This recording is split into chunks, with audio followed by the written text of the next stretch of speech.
Hi this is Saraswati. Welcome back to my YouTube channel Brahma Saraswati. ఎవరైతే మన ఛానల్ని ఫస్ట్ టైం చూస్తున్నారో మన ఛానల్ని సబ్స్క్రైబ్ చేసుకోండి.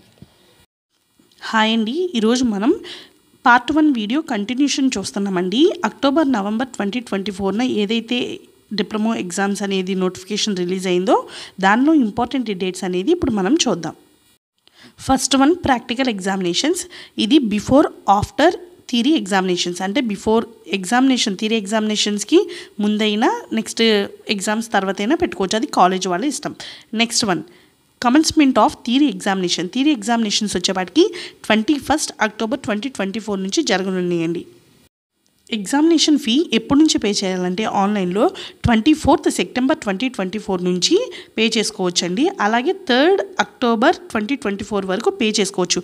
లాస్ట్ డేట్ వచ్చేప్పటికి 3 అక్టోబర్ 2024. 4 అక్టోబర్ 2024 నుంచి 6 అక్టోబర్ 2024 వరకు మీరు కనుక ఎగ్జామ్ ఫీ పే చేసినట్లయితే మీకు పెనాల్టీ అనేది పడుతుందండి. నెక్స్ట్ 7 అక్టోబర్ 2024 నుంచి 9 అక్టోబర్ 2024 వరకు మీరు ఎగ్జామినేషన్ ఫీ పే చేయాలంటే అండర్ తత్కాల్ స్కీమ్ ద్వారానే పే చేయాలి. సెషనల్ మార్క్స్ అప్లోడ్ చేసే లాస్ట్ డేట్ వచ్చేపాటికి 20 అక్టోబర్ 2024 లోపు సెషనల్ మార్క్స్ అనేది అప్లోడ్ చేసుకోవాలి, అది లాస్ట్ డేట్. అలాగే last date for uploading practical examination marks. Practical marks వచ్చేపాటికి 8 నవంబర్ 2024 అనేది లాస్ట్ డేట్ అండి. ఈలోపే ప్రాక్టికల్ ఎగ్జామినేషన్ మార్క్స్ అనేది అప్లోడ్ చేసుకోవాలి. ఫీ డీటెయిల్స్ చూద్దామండి ఇప్పుడు. First one fee for the whole examination అంటే ఏంటంటే అదర్ దెన్ ఫార్మసీ కోర్సెస్ అంటే C23, C20, C16 ఎవరైతే రెగ్యులర్ సప్లిమెంటరీ ఎగ్జామ్స్ జరుగుతున్నాయో వాళ్ళందరికీ కూడా ఎగ్జామ్ ఫీజ్ 550 అండి. అదే కాకుండా ఫార్మసీ కోర్సెస్ ఎవరైతే చదువుతున్నారో వాళ్ళకు మాత్రం ఫార్మసీ కోర్సెస్ వాళ్ళకు మాత్రం 800 అండి exam fee. Next one additional fee for pass certificate for those who are appearing for regular final year or final semester examination వాళ్ళకి 600 అండి exam fee. Next late fee వచ్చి పెనాల్టీతో పాటు లేట్ ఫీ కట్టేది 600 rupees అండి. ఒకవేళ తత్కాల్ స్కీమ్లో కనుక మీరు ఎగ్జామినేషన్ ఫీజు కడితే మీకు 3000 రూపీస్ అండి ఎగ్జామ్ ఫీజు. కాండినేషన్ ఫీ వచ్చేపాటికి 800 రూపీస్ అండి. ఇంపార్టెంట్ పాయింట్స్ అని నోట్ అని చెప్పి కొన్ని ఇచ్చారండి పాయింట్స్, అవి చూద్దాం. First one acceptance of examination fee does not provide any right to the candidate to demand for the issue of hall ticket.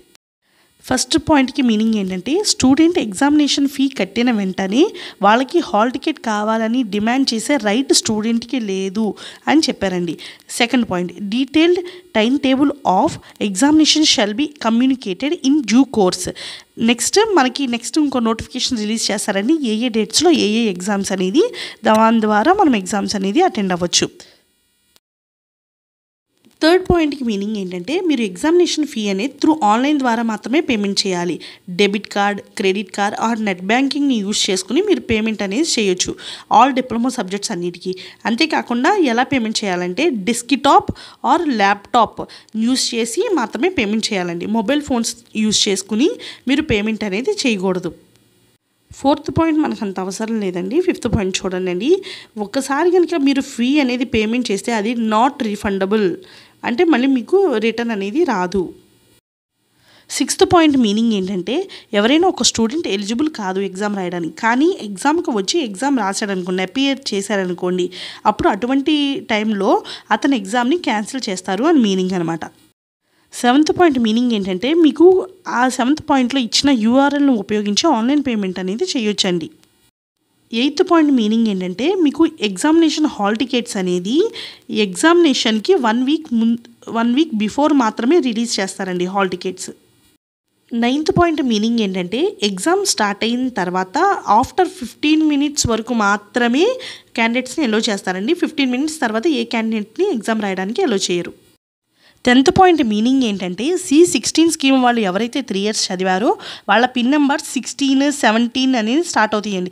16th 17th వాళ్ళైతే ఆ పిన్ నెంబర్తో స్టార్ట్ అయిన వాళ్ళు ఎలిజిబుల్ కాదు ఎగ్జామ్ రాయడానికి. పిన్ నెంబర్ 18, 19తో స్టార్ట్ అయిన వాళ్ళు ఎవరైతే ఉన్నారో వాళ్ళు మాత్రమే ఎగ్జామ్స్కి అప్లై చేసుకోవాలండి. మళ్ళీ 10th సెకండ్ పారా చూడండి. ఎవరైతే C16 స్కీమ్లో జాయిన్ అయిన 3.5 year కోర్స్ ఎవరైతే ఉందో వాళ్ళు మాత్రం ఎవరైతే 16తో స్టార్ట్ అయిన పిన్ నెంబర్ ఉన్నారో వాళ్ళైతే ఎలిజిబుల్ కాదండి అక్టోబర్ నవంబర్ 2024 ఎగ్జామినేషన్స్కి. రిమైనింగ్ ఎవరైతే 17th 18th 19తో పిన్ నెంబర్తో స్టార్ట్ అయ్యారో వాళ్ళు ఎలిజిబుల్ అండి ఎగ్జామ్ రాయడానికి. నెక్స్ట్ 11th పాయింట్, ఫార్మసీ కోర్సులో ER91 స్కీమ్లో ఎవరైతే అకాడమిక్ ఇయర్ 2021లో జాయిన్ అయ్యారో వాళ్ళు మాత్రమే అక్టోబర్ నవంబర్ 2024 ఎగ్జామ్కి ఎలిజిబుల్ అండి అప్లై చేసుకోవడానికి. 12th పాయింట్కి మీనింగ్ ఏంటంటే candidates who are appeared C20 5th semester June 2024లో and ER 2020 pharmacy second year వాళ్ళు జూలై ఆగస్ట్ 2024న ఇన్స్టాంట్ ఎగ్జామ్స్ ఎవరైతే రాశారో వాళ్ళు not eligible to appear the C20 5th semester and ER 2020 pharmacy second year October November examinations.